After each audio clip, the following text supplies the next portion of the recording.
The Necklace by Guy de Maupassant.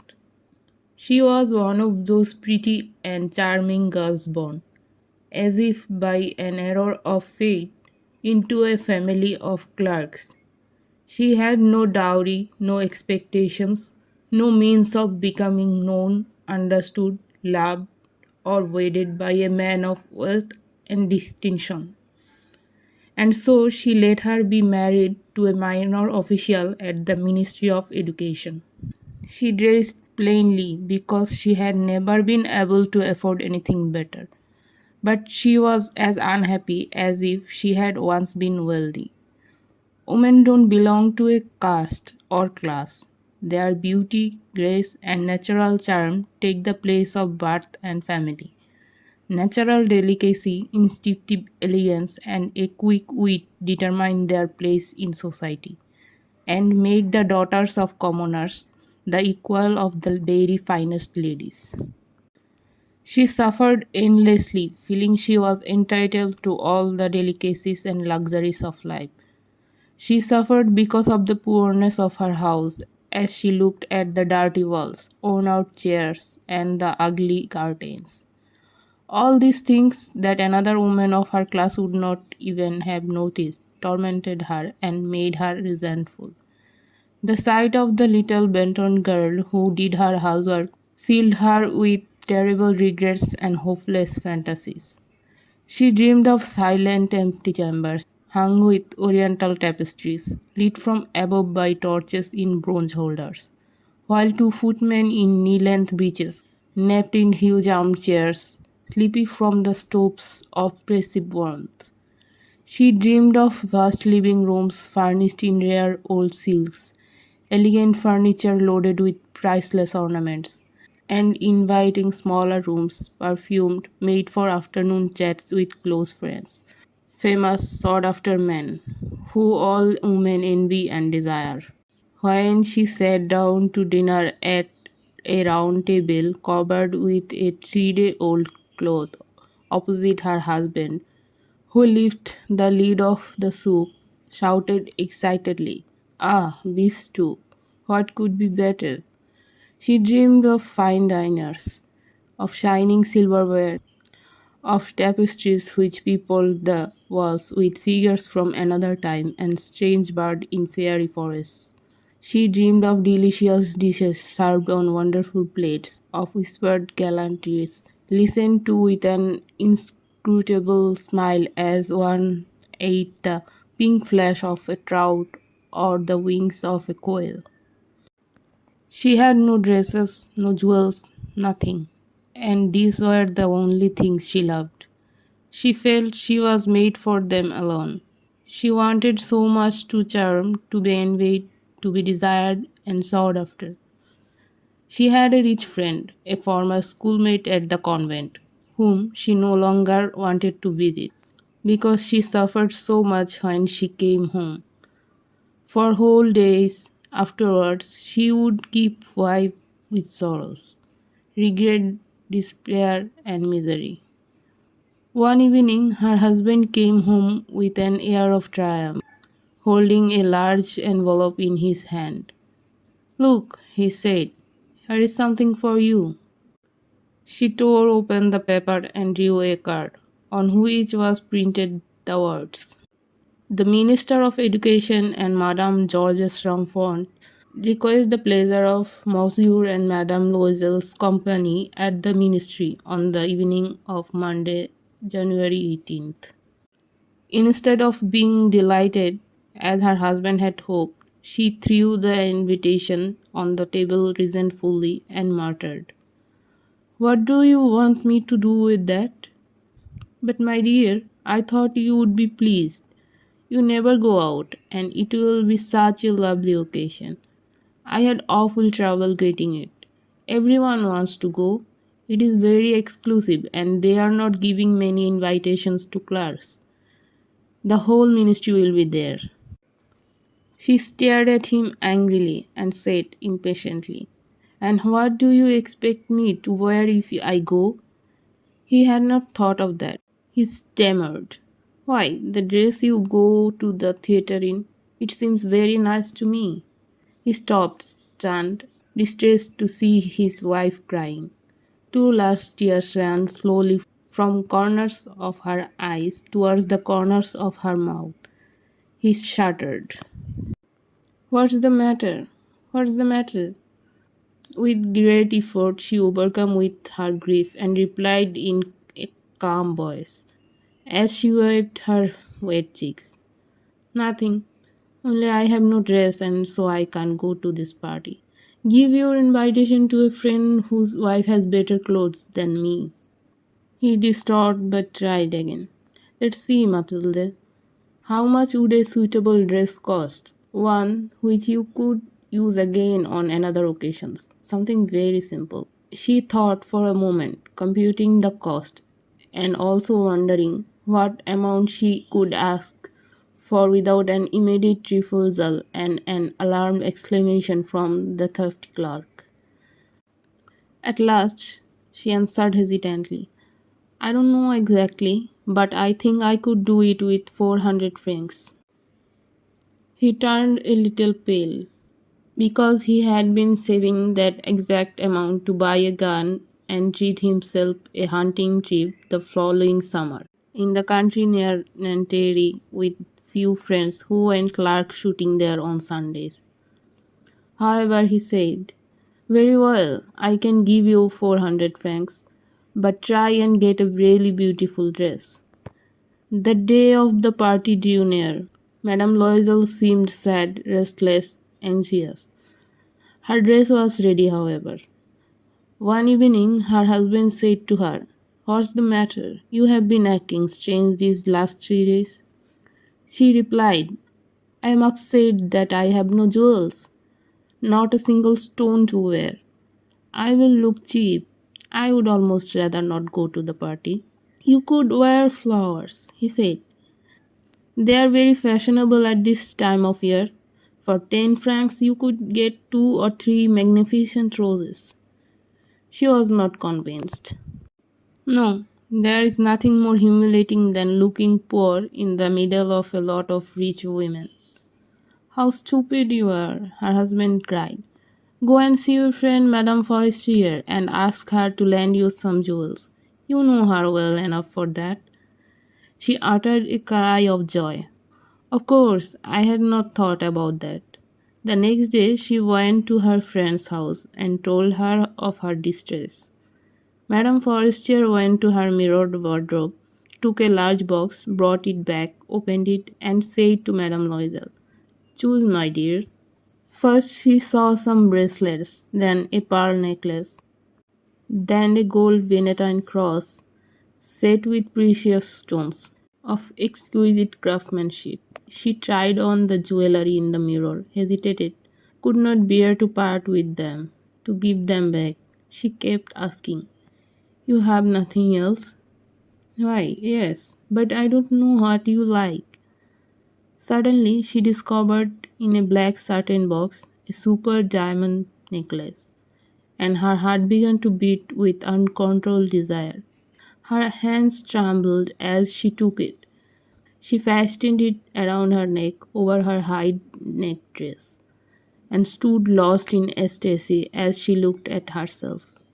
Then she asked, anxiously hesitating, would you lend me this, just this? Why, yes, of course. She threw her arms around her friend's neck, embraced her rapturously, then fled with her treasure.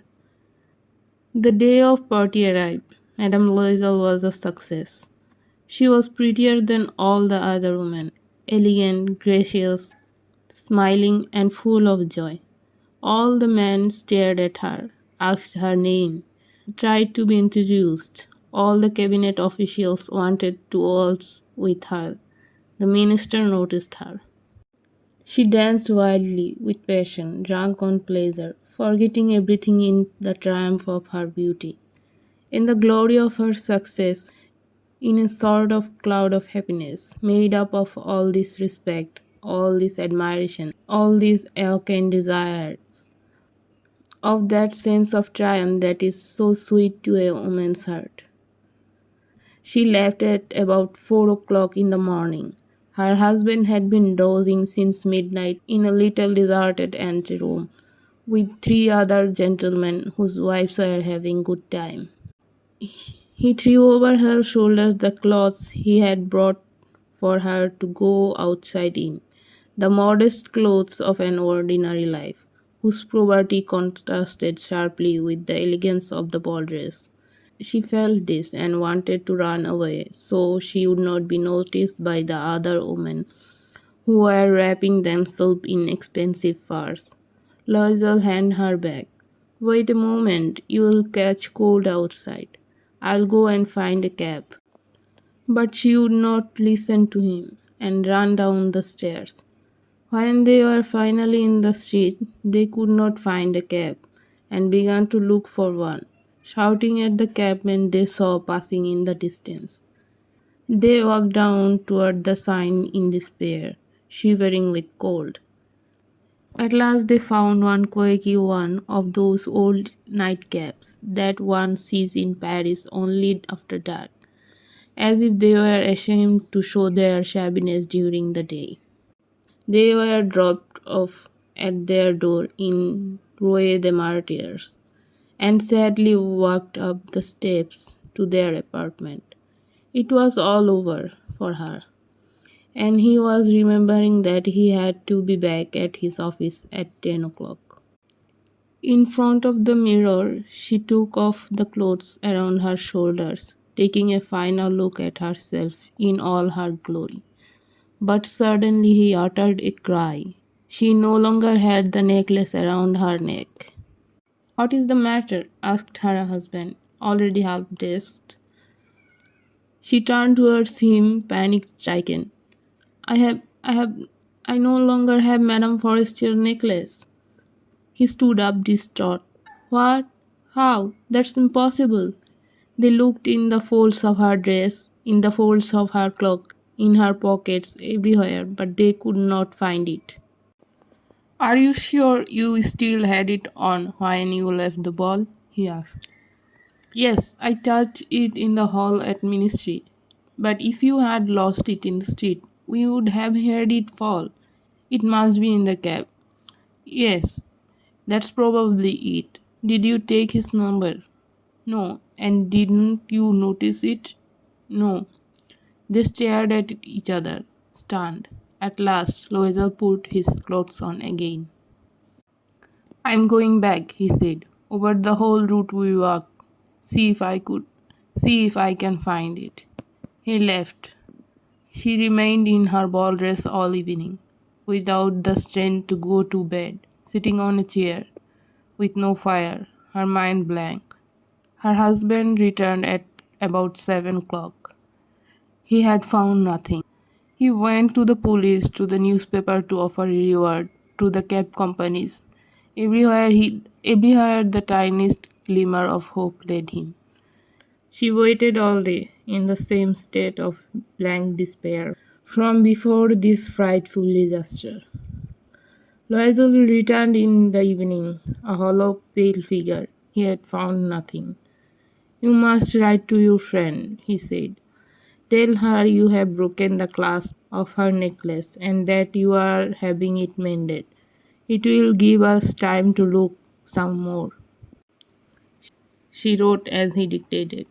At the end of 1 week, they had lost all hope. And Loisel, who had aged 5 years, declared, we must consider how to replace the jewels. The next day, they took the box which had held it and went to the jeweler whose name they found inside. He consulted his books. It was not I, madame, who sold the necklace. I must simply have supplied the case. And so they went from jeweler to jeweler, looking for a necklace like the other one, consulting their memories, both sick with grief and anguish. In a shop at Palais Royal, they find a string of diamonds which seemed to be exactly what they were looking for. It was worth 40,000 francs. They could have it for 36,000. So they begged the jeweler not to sell it for 3 days, and they made an agreement that he would take it back for 34,000 francs if the other necklace was found before the end of February. Loisel had 18,000 francs which his father had left him. He would borrow the rest, and he did borrow, asking for 1,000 francs from one man, 500 from another, 5 louis here, 3 louis there.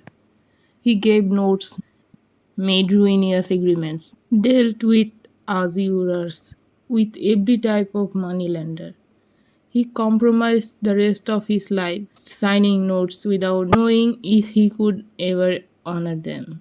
And terrified by the anguish still to come, by the black misery about to fall on him, by the prospect of every physical privation and every moral torture he was about to suffer, he went to get a new necklace and laid down on the jeweller's counter 36,000 francs. When Madame Loisel took the necklace back, Madame Forestier said coldly, "You should have returned it sooner. I might have needed it." To the relief of her friend, she did not open the case. If she had detected the substitution, what would she have thought? What would she have said? Would she have taken her friend for a thief? From then, Madame Loisel knew the horrible life of very poor, but she played her part heroically. The dreadful debt must be paid. She would pay it. They dismissed their maid. They changed their loadings. They rented a grate under the roof. Came to know the drudgery of housework, the odious labor of the kitchen. She washed the dishes, staining her rosy nails on greasy pots and the bottom of pans. She washed the dirty linen, the shirt and the dishcloths, which she hung to dry on a line. She carried the garbage down to the street every morning and carried up the water, stopping at each landing to catch breath. And dressed like a commoner, she went to the fruiters, the grocers, the butchers, her basket on her arm, bargaining, insulted, fighting over every miserable soul. Every month they had to pay some notes, renew others to get more time. Her husband worked every evening, doing accounts for a tradesman, and often late into night he sat copying manuscripture at 5 sous a page. And this life lasted 10 years. At the end of 10 years, they had paid off everything at usurer's rates, and with the accumulation of the compound interest. Madame Loisel looked old now.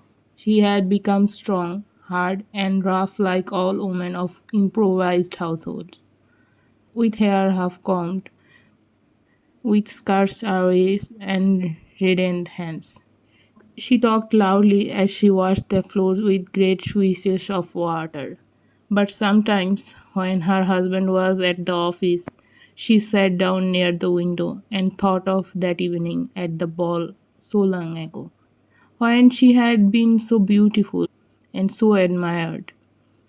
What would have happened if she had not lost the necklace? Who knows? Who knows? How strange life is, how fickle, how little is needed for one to be ruined or saved. One Sunday she was walking in the Champs aisle to refresh herself after the week's work. Suddenly she saw a woman walking with a child. It was Madame Forestier, still young, still beautiful, still charming. Madame Loisel felt emotional. Should she speak to her? Yes, of course. And now that she had pain, she would tell her all. Why not? She went up to her. She went up to her. Good morning, Jenny. The other, astonished to be addressed so familiarly by the common woman, did not recognize her. She stammered. But, madame, I don't know. You must have made a mistake. No, I am Mathilde Loisel. Her friend uttered a cry. Oh, my poor Mathilde, how you have changed. Yes, I have had some hard times since I last saw you, and many miseries, and all because of you. Me? How can that be? You remember the diamond necklace that you lent me to wear to the ministry party? Yes, well, I lost it. What do you mean? You bought it back. I brought you I brought you back another exactly like it, and it has taken us 10 years to pay for it. It wasn't easy for us. We had very little. But at last it is over. I am very glad. Madame Forestier stunned. You say that you bought a diamond necklace to replace mine? Yes, you did not notice them? They were very similar. And she smiled with proud and innocent pleasure. Madame Forestier, deeply moved, took both her hands. Oh, my poor Mathilde, mine was an imitation. It was worth 500 francs at most.